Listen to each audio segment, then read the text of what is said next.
Well, we got a minute. I'm gonna buy that truck I've been wanting. Wait, don't you need, weeks to shop for a car?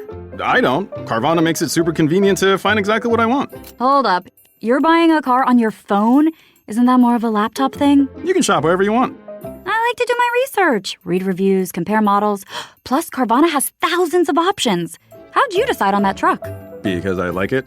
Oh, that is a great reason. Go to Carvana.com to sell your car the convenient way. Selling a little or a lot?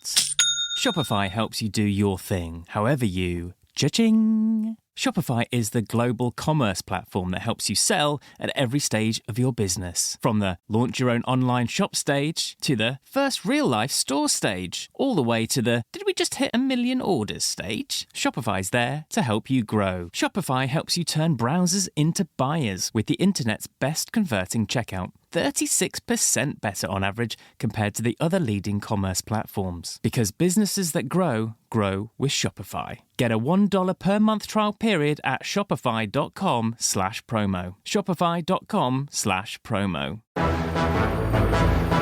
It's August 19th, 1934, and another remarkable event is about to be uncovered by Arion, Rebecca, and Olly, the Retrospectors.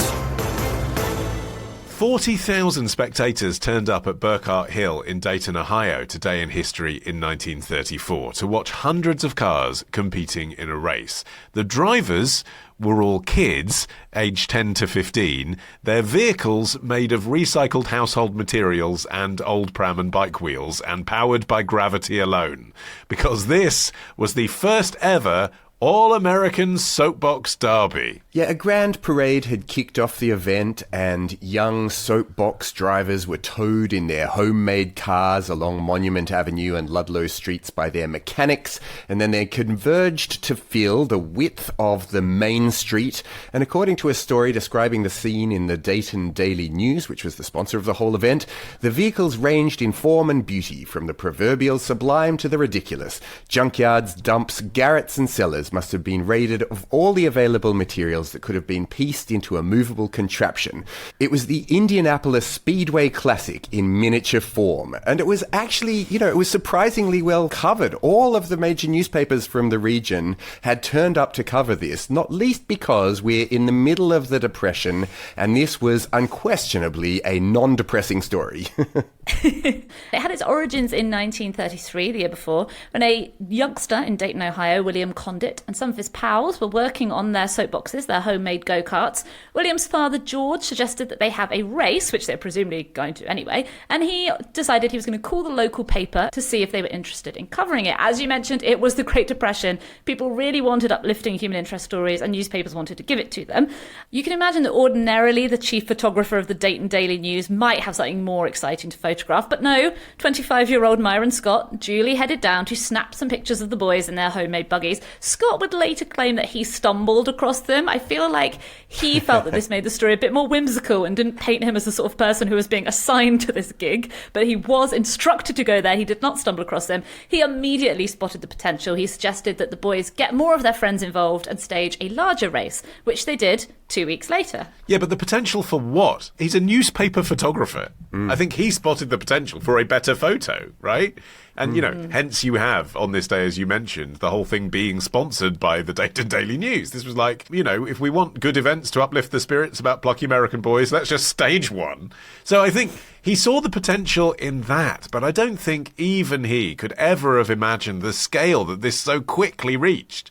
There was so much interest in his kind of impromptu, let's stage a race thing, that he arranged a larger race still for later in that summer, 1933, the year before this, which included a cash prize. And for that, 362 children showed up to a temporary downhill course. This was instantly huge. Yeah. Well, I mean, you mentioned the fact that there were 40,000 people that were watching on the day of the first official race, but each time one of the preceding races occurred, more and more people turned up. So it just kept swelling, and it was kind of this word-of-mouth thing.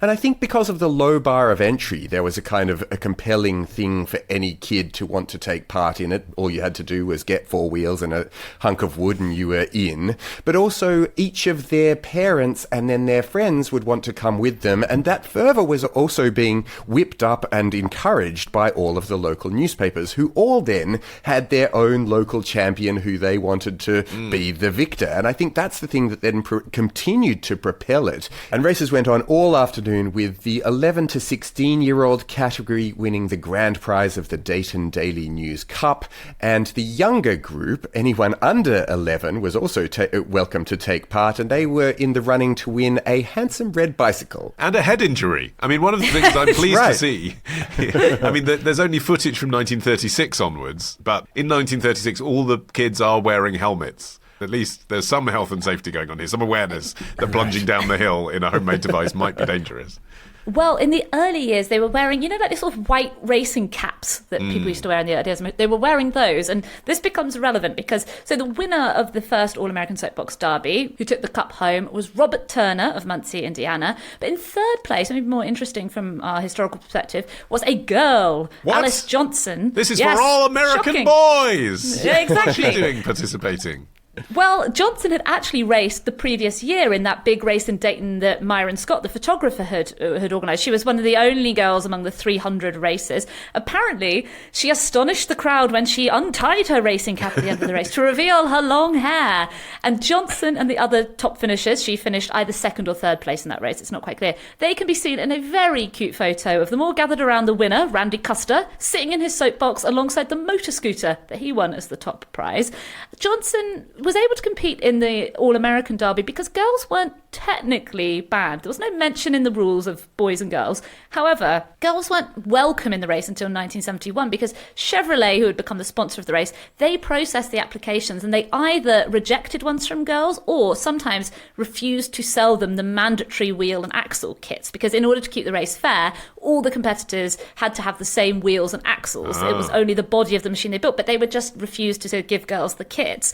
In 1971, girls were formally welcomed into the race. The first female winner was Karen Stead. She was aged 11. This was in 1975, and she won with her left arm in a cast after an injury a few days before. So the following year after this day, 1935, the event moved to Akron, Ohio, because there were 4 large tyre companies there who were all vying to sponsor this event. Everyone could see that this was just a great ad for the motor industry, even though actually these cars crucially didn't have engines in them.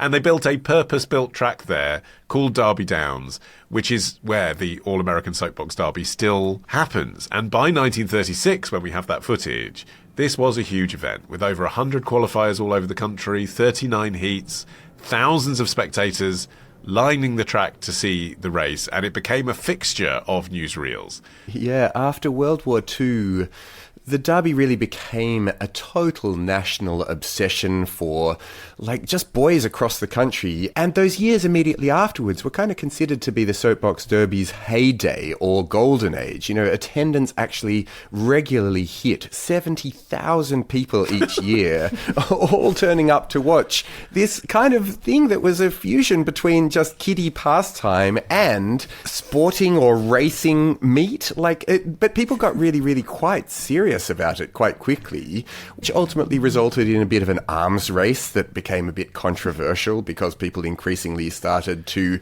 involve not just their own mechanical know-how, but their parents. That Also, they had. if you're heavier, do you win? Yes. It's different to other races, isn't it? It's gravity. So if you personally are larger, do you win? Totally. There's a combined weight limit. They have to be weighed in their cars. They are allowed adult help. This meant, obviously, a lot of time fathers working with sons. Also, sibling races. In 1976 and 77, Joan and Mark Ferdinand became the first brother and sister division winners. But this also meant that, you had over-competitive adults sort of hovering over their kids, trying to give them that advantage, that real, shouting at the sidelines, the kids' football energy. And so this led to a cheating scandal in 1973. It was already a tough time for Soapbox Derby. It had sort of passed its 1950s, 60s peak, and Chevrolet withdrew its sponsorship in 1972. Then in 1973, the world champion, Jimmy Gronin, a 14-year-old boy from Boulder, Colorado, was stripped of his title. Concerns had been raised about his erratic speeds, and upon inspection, they found a concealed electromagnetic battery in his soapbox. It was activated by pressing That's his not head. in the spirit of America. I know. It was activated by a sort of switch in his helmet that was activated by him pressing his head back on the seat. And as you can imagine, Jimmy Gronin did not come up with this himself. The whole setup was devised by his uncle. So just as the initial success of Rollerbox Derby was fueled by the Depression, this cheating scandal was occurring in, cynical Watergate America.